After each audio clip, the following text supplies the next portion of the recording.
What is it like being married to a cult leader? Well, Jipa knows because he was married to Jima, my cult leader grandmother. Have you had that experience where you have someone in your life and you're just not sure what to think of them? Are they the villain? Are they the hero? Like, it seems too much of a mixed bag that it's like hard to tell. And that's how I feel about Jipa. So he was actually a really cool person in a lot of ways.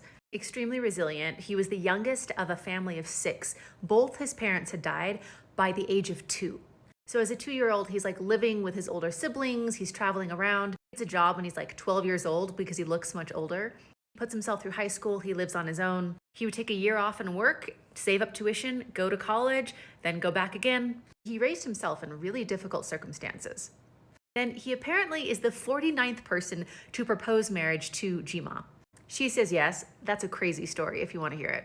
And he goes on to be mega successful in lots of ways. He gets a great job with the government. He worked for the State Department auditing countries. So Jima and Jipa, they grew up all over the world along with my mother, Guatemala, Colombia, Kenya, and in these like super privileged like mansion houses. They had maids and gardeners and entertained diplomats. I was the only person that he ever said I love you to. I remember one day as a teenager just thinking like I didn't care if he said it back. I loved him, so I started saying, I love you, Jipa. And he would just sort of shrug it off. But then after a few times, he would say it back.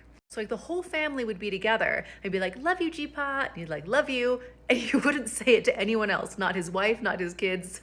I was the only one.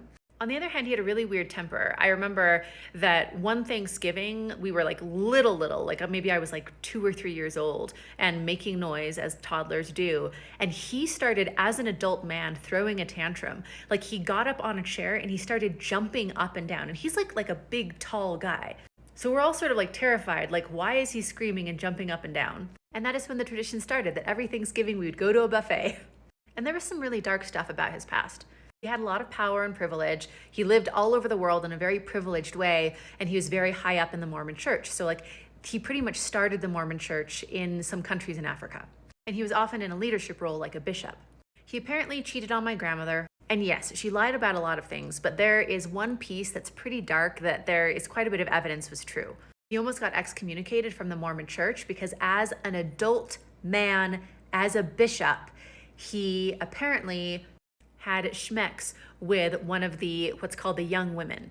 My grandmother called this young girl like the spider and how she like seduced him. And later in life, I realized like this girl, if she was in the young women's Mormon church program, she was like 12 or 14.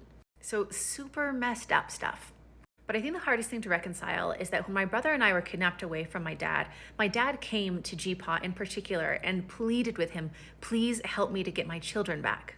And Jipa pretty much told him, a Chinese immigrant in the United States that was looking to his father-in-law for help to be in touch with his own children.